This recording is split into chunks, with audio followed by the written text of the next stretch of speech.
नाशिकच्या त्र्यंबकेश्वर मंदिरामध्ये भाविकांना मारहाण झाल्याचा आरोप करण्यात आलाय। नाशिकच्या एका वकिलाला सुरक्षा रक्षकांनी बेदम मारहाण केलेली आहे।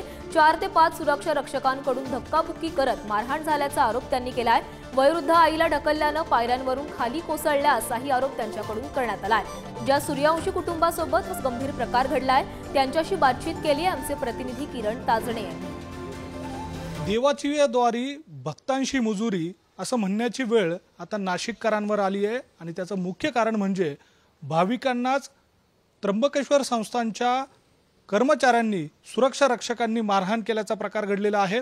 ज्यांनी हा आरोप केलाय ते कुटुंब सूर्यवंशी कुटुंब नाशिकमधलं आहे आणि त्यांच्याशी आपण बातचीत करणार आहोत। नेमकं काय घडलंय जाणून घेऊयात। सुरुवातीला ज्यांच्यासोबत हा प्रकार घडला, सुरुवातीला तुम्ही वृद्ध आहात, काय नेमकं तुमच्यासोबत घडलं? तुमच्या डोळ्यात पाणी बघायला मिळतंय, काय नेमकं घडलं त्यावेळेला?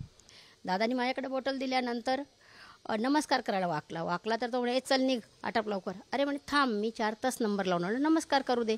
तर एकाने आधी ढकललं थोडंसं, नंतर दुसरा म्हणतो हां चल धक्का लावला। यांनी सांगितलं हात नको लावा अंगाला, नमस्कार करू दे आम्ही निघतोय। दुसऱ्याने पुन्हा धडक दिली जोरात, हां हात लावला काय करशील बघ म्हणे, चल म्हणे तुला बाहेर दाखवतो म्हणे काय करशील असं। मंदिर तुझ्या बापाचं आहे का म्हणे। मी म्हटलं माझ्याही नाही तुझ्याही नाही कोणाच्याही नाही, एक तर मग सगळ्यांच्या बापाचं आहे। आणि त्या बाचाबाचीमध्येच लगेच 2-4 गार्ड बाउन्सर सारखे आले, त्यांनी मला मागून पकडलं आणि बरगड्यांमध्ये त्यांनी पंच मारायला सुरुवात केली। तिथेही त्यांनी ब्लो केले। तेवढ्या वेळात हा तिथे होता, आईला ढकलून दिलं वरून खाली, बाउन्सरने ढकललं, ती पडली, मला ती दिसते पडलेली, पण मला दुसऱ्यांनी कोणतरी पकडलेलं होतं, पुढे ढकलत होते। तेवढ्या वेळात मी पायऱ्या उतरल्या, पुन्हा उरलेले अजून ॲडिशनल 3-4 गार्ड्स आले आणि ते 3-4 आणि अगोदरचे 3-1 ते सगळ्यांनी मिळून खाली पुन्हा मारायला सुरुवात केली। संताप साहजिक आहे। येत्या काळामध्ये अशा पद्धतीच्या घटना घडणार नाही या दृष्टीने देखील त्र्यंबकेश्वर संस्थानच्या वतीनं उपाययोजना गांभीर्याने घेण्याची गरज आहे। त्या सगळ्या संदर्भात कारवाई करण्याची आवश्यकता आहे। मात्र घडलेला प्रकार गंभीर आहे।